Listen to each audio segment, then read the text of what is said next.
كل التقارير والفيديو والادله اتسلمت لمحكمه العدل الدوليه في هولندا عشان تبشر قضيه الدكتوره بان. طلع تقرير اولي انها توصف بالجريمه البشعه وتم التمثيل بجثتها. عايزين يحرقوا جثه الدكتوره بان علشان يخفوا اي دليل بعد ما المواطن العراقي صباح العراقي قدم كل التقارير والفيديو اللي مش موجود على السوشيال ميديا لمحكمه العدل الدوليه. عايزين يحرقوها علشان يخفوا الدليل على ادانتهم. بس كده دول جابوا اهلها وجابوا عشيرتها وجابوا عيلتها، عملوا لها عزاء من غير ما يكونوا دافنين الجثه، وعاملين قبرين، قبر في النجف وقبر في البصره. محدش يعرف هي مدفونه فين لان هي ما اتدفنتش من الاساس. رغم الفيديو المنتشر اللي مغرق السوشيال ميديا عن ان هي ما انهتش حياتها بنفسها واللي اتعمل فيها، المواطن ده قدم الفيديو اللي ما نزلش اصلا على السوشيال ميديا وكل التفاصيل اللي تؤدي ان نبان اتصفت. غير اهلها اللي عملوا معاهم لقاءات فضلوا مصممين على موقفهم ان هي انهت حياتها بنفسها. بس هم عملوا حاجه غريبه جدا في العزاء بتاعها، معلقين يافطه مكتوب عليها عزاء الشهيده المغدوره بان زياد طارق. فلما الناس خدت بالها مسحوا كلمه المغدوره وسابوا كلمه الشهيده.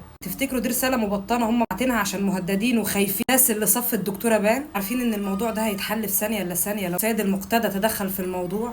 اللي يخلي اسعد العيداني وجماعته يعملوا كل ده لان المتهم ضرغام هددهم وقال لهم لو ما طلعتونيش من السجن هيفضحهم بكل المصايب اللي هم عملوها. كل اللي بيحصل ده ظهر واحد قال بصوته بشهادته ان هو سواق اسعد العيداني، والراجل ده بعد ما سجل الفويس اختفى تماما ومحدش عارف له طريق. وصف الجريمه من اولها لاخرها بكل تفاصيلها بالملي وعملوا فيها ايه قبل وبعد ما يموتوه. اللي ياكد بقى ان فعلا هم خايفين بعد ما قضيه الدكتوره بان اصبح دوليا وعالميا وراي عام، الناس دي بدات تخاف وتزق ناس تطلع لايفات وتكذب كل التقارير والبيانات اللي نزلت ضدهم، الاقوال اللي اتقالت عنهم، الفيديوهات والدلائل المنتشره على النت هم بيشيلوها دلوقتي ودافعين لها فلوس علشان يمسحوها ويمحوها علشان ما تثبتش عليهم اي تهمه. هتعرفوا تعملوا كده لان فعلا الفيديو عند ناس كتير، اتشير عند ناس كتير، فمش هتعرفوا تلموه.